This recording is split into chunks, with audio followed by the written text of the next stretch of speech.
அதாவது சென்ற ஜூன் மாதம் 9ஆம் தேதி பேசிய இலங்கையின் வெளியுறவுத்துறை அமைச்சர் ரோஹித பொகலோகமா என்பவர் 20 நாடுகளின் ஒத்துழைப்புடன் நாங்கள் இந்த போரில் வெற்றி பெற்றோம் என்று மிக்க பெருமிதமாக அறிவித்தார். சிங்கள படைகளிடம் புலிகள் தோற்கவில்லை. அணுதாயுத வல்லரசுகளின் துணையுடன் சிங்கள படைகள் நடத்திய போரில்தான் நாம் பின்னடைவை சந்தித்திருக்கிறோம் என்பதை நாம் நினைவிலே கொள்ள வேண்டும். 20 நாடுகள் ஒன்றுபட்டு இந்த போரை நடத்தியும் கூட இவ்வளவு கொடுமைகள் அங்கே நடந்தும் கூட 1 லட்சத்திற்கு மேற்பட்ட மக்கள் படுகொலை செய்யப்பட்டும் கூட அந்த போரை தடுத்து நிறுத்த உலகம் முன்வரவில்லை, ஐநா முன்வரவில்லை என்பது வேதனையானது. சங்க காலத்திலிருந்தே தமிழர்களுக்கு உலக கண்ணோட்டம் உண்டு. யாதுமூரே யாவரும் கேளீர் என்று உரிமை கொண்டாடியவன் தமிழன். எல்லா ஊரும் என்னுடைய ஊர், எல்லா மக்களும் எந்த இனத்து மக்களாக இருந்தாலும் எந்த நாட்டு மக்களாக இருந்தாலும் என்னுடைய சகோதரர்கள் என்று நினைத்த பேருள்ளம் தமிழனுக்குத்தான் உண்டு. சங்க இலக்கியத்திலிருந்து 20ஆம் நூற்றாண்டு வரை எழுந்த அத்தனை இலக்கியங்களிலும் உலகம் உலகம் என்று உலகத்துக்கு மீது உரிமை கொண்டாடி சொந்தம் கொண்டாடியவன் தமிழன். ஆனால் அந்த தமிழினத்தைச் சேர்ந்தவர்கள் இலங்கையிலே அழிக்கப்பட்ட போது உலகம் அதை பார்த்து கொண்டு சும்மா இருந்தது என்பதுதான் வேதனையான. இந்த போரை நடத்திய ராஜபக்சே போரின் முடிவிலே சொன்னான், இந்தியாவுக்காகத்தான் நாங்கள் இந்த போரை நடத்தினோம் என்று சொன்னான்.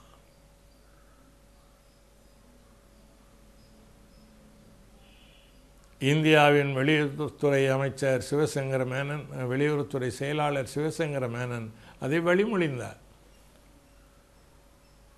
இந்தியாவுக்காகத்தான் போரை நடத்தினோம் என்று ராஜபக்சே சொல்வது சரியானது. ஏனென்றால் இந்தியாவின் பாதுகாப்பும் இலங்கையின் பாதுகாப்பும் வெவ்வேறானதல்ல, இரண்டும் ஒன்று.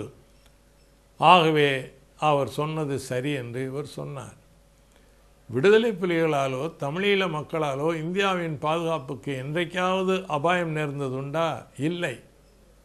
ஆனாலும் இந்தியாவுக்காகத்தான் இந்த போரை நான் நடத்தினேன் என்று ராஜபக்சே சொன்னதின் மூலம் இந்தியாவும் சிங்களமும் இணைந்து நின்றுதான் என் தமிழர்களுக்கு எதிரான போரை நடத்தின என்ற உண்மை நிரூபணமாயிருக்கிறது. ஏன் இந்த போரில் இந்தியா இலங்கையை ஆதரித்தது என்பதற்கு இந்தியா கூறும் காரணங்கள் என்ன? It is a war on terror. இலங்கையில் நடப்பது அது தமிழர்களுக்கு எதிரான போர் அல்ல, அது பயங்கரவாதத்திற்கு எதிரான போர். ஆகவே நாங்கள் பயங்கரவாதத்தை ஒழிக்கிற ஒரு அரசுக்கு ஆதரவு கொடுக்கிறோம் என்று சொன்னார். எது பயங்கரவாதம்? விடுதலை புலிகள் ஒருபோதும் பயங்கரவாத செயல்களில் ஈடுபட்டு அப்பாவி சிங்கள மக்களை கொண்டு குவித்ததில்லை. தங்கள் தமிழீழ மண்ணுக்குள் அடியெடுத்து வைத்த சிங்கள இராணுவத்தை எதிர்த்து அவர்கள் போராடினார்களே தவிர ஒருபோதும் சிங்கள மக்களுக்கு எதிராக அவர்கள் எந்த செயலும் செய்யவில்லை. எது பயங்கரவாதம்? சுபாஷ் சந்திர போஸ் தலைமையில் இந்திய தேசிய இராணுவம் இந்தியாவை வெள்ளையர் ஆட்சியிலிருந்து மீட்பதற்காக போராடிய போது சுபாஷ் சந்திர போஸை அமெரிக்காவும் பிரிட்டனும் அன்றைக்கு பயங்கரவாதி என்று வர்ணித்தன. இன்றைக்கு பிரபாரனை பயங்கரவாதி என்று இந்திய அரசு குற்றம் சாட்டுமானால் அதற்கும் இதற்கும் என்ன வேறுபாடு? ஒரு நாட்டின் விடுதலைக்காக ஆயுதம் தூக்கினார் பிரபாரனை தவிர அப்பாவி சிங்கள மக்களுக்கு எதிராக அவர் ஆயுதம் தூக்கவில்லை. தங்கள் மண்ணை ஆக்கிரமித்திருக்கிற ஆக்கிரமிப்பாளர்களை விரட்டி அடிப்பதற்கு பிரபாரனும் விடுதலை புலிகளும் போராடினார்களே தவிர அவர்கள் அப்பாவி சிங்கள மக்களை அங்கே கொன்று குவிக்க வேண்டும் என்பதற்காக அவர்கள் போராடவில்லை. ஆகவே இந்த வாதம் தவறானது. இரண்டாவதாக என்ன சொன்னார்கள்? புலிகளை தோற்கடிப்பது இந்தியாவின் தேசிய பாதுகாப்புக்கு இன்றியமையாதது என்று இந்திய அரசு கூறியது. இந்தியாவின் தேசிய பாதுகாப்புக்கு புலிகள் என்றைக்காவது ஆபத்தாக இருந்திருக்கிறார்களா? ஒருபோதும் இருந்ததில்லை. ஒரு அபாண்டமான குற்றச்சாட்டை புலிகள் மீது சுமத்தி தன்னுடைய அநியாய நடவடிக்கைக்கு நியாயம் கற்பிப்பதற்கு இந்திய அரசு முயலுகிறது. விடுதலை புலிகள் தங்கள் மண் மீட்புக்காக போராடுகிறவர்கள். இந்தியாவின் எந்த பகுதியும் ஆக்கிரமிப்பதற்கு அவர்கள் ஒருபோதும் மனதாலும் நினைத்ததில்லை. அல்லது இந்தியாவின் எதிரி நாடுகளான பாகிஸ்தான், சீனா போன்றவைகளுடன் அவர்கள் எந்த உறவும் வைத்து கொண்டதில்லை. ஆனால் சிங்களவர்கள் இந்தியாவின் எதிரி நாடுகளோடு கரம் கோர்த்து திரிகிறார்கள். அவர்களால் இந்தியாவின் பாதுகாப்புக்கு ஆபத்து வருமே ஒழிய புலிகளாலோ ஈழத் தமிழர்களாலோ இந்தியாவின் பாதுகாப்புக்கு ஒருபோதும் ஆபத்து வராது என்பதை அவர்கள் உணரவே இல்லை. உணராமலே இந்த குற்றச்சாட்டை சொன்னார்கள். அடுத்து என்ன சொன்னார்கள்? இலங்கையில் சீனாவின் கை ஓங்கிவிடக்கூடாது, அதற்காக நாங்கள் சிங்கள அரசுக்கு ஆதரவு கொடுக்கிறோம் என்று சொன்னார். இது உண்மையா? இதில் ஏதாவது அணு அளவாவது ஆதாரம் உண்டா?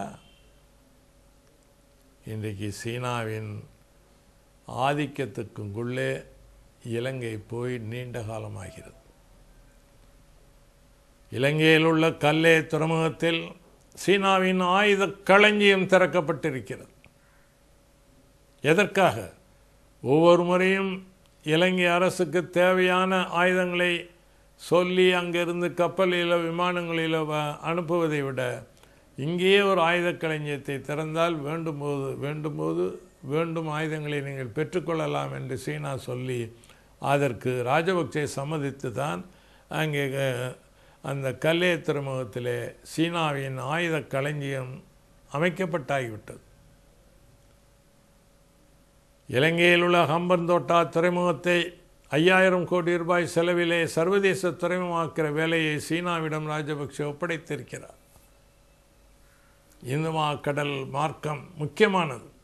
கிழக்கு நாடுகளிலிருந்து மேற்கையும் மேற்கு நாடுகளிலிருந்து கிழக்கையும் செல்லக்கூடிய கப்பல்கள் இலங்கையை தொட்டு செல்கின்றன. ஆகவே இந்த கடல் மார்க்கம் சீனாவின் கட்டுப்பாட்டுக்குள் வர வேண்டும் என்பதற்காக அவர்கள் இந்த ஹம்பன்தோட்டா துறைமுகத்தை பெரிய அளவிலே சர்வதேச துறைமுகமாக ஆக்கி கொண்டிருக்கிறார்கள். சீனாவில் இன்னும் 2 ஆண்டுகளில் மிக கடுமையான பெட்ரோல் பஞ்சம் ஏற்படும் நிலை இருக்கிறது. எனவே அவர்களுக்கு மத்திய கிழக்கு நாடுகளிலிருந்து பெட்ரோல் கொண்டு வருவதற்கான இந்த கடல் மார்க்கம் தன்னுடைய கட்டுப்பாட்டில் இருக்க வேண்டும் என்று சீனா விரும்புகிறது. அதை அமெரிக்காவோ வேறு நாடோ தடுத்து விட்டால் தன்னுடைய நாட்டுக்கு பெட்ரோல் கிடைக்காமல் போய் பெரும் இழப்புகள், பெரும் தொல்லைகள் ஏற்படும் என்ற காரணத்தினாலே அவசரமாக இந்த கடல் மார்க்கத்தை தன் கட்டுப்பாட்டுக்குள் கொண்டு வருவதற்கு சீனா எடுத்த முயற்சியிலே வெற்றி பெற்றுவிட்டது. இந்தியாவின் பிரதமர்களாக ஜவஹர்லால் நேருவிலிருந்து இந்திரா காந்தி வரை இந்த கடல் மார்க்கம் இந்தியாவின் கட்டுப்பாட்டில் தான் இருக்க வேண்டும் என்பதில் உறுதியாக இருந்தார்கள். ஏனென்றால் இந்த கடல் மார்க்கம் வேறொரு நாட்டின் கைக்கு மாறுவது என்பது இந்தியாவின் பாதுகாப்புக்கு ஆபத்தை ஏற்படுத்தும் என்பதை அவர்கள் உணர்ந்திருந்தார்கள். இந்திரா காந்தி இருந்தவரை இது நடக்கவில்லை. வேறு எந்த நாடும் இந்த கடல் மார்க்கத்தை கைப்பற்றுவதற்கு முனையவில்லை. ஆனால் இன்று என்ன ஆயிருக்கிறது? இந்திய அரசின் தவறான கொள்கையின் விளைவாக, முட்டாள்தனமான கொள்கையின் விளைவாக சீனாவின் கட்டுப்பாட்டுக்குள் இந்த கடல் மார்க்கம் போய்விட்டது. இப்போது ஆபத்து இலங்கையில் உள்ள தமிழர்களுக்கை விட இந்தியாவுக்கு ஆபத்து. இந்திய நாடு ஒட்டுமொத்தமாக பேராபாயத்தில் சிக்கிக் கொண்டிருக்கிறது. இதுவரை அபாயமில்லாமல் இருந்த இந்தியாவின் தென்பகுதி இன்றைக்கு அபாயகரமான பகுதியாக இன்றைக்கு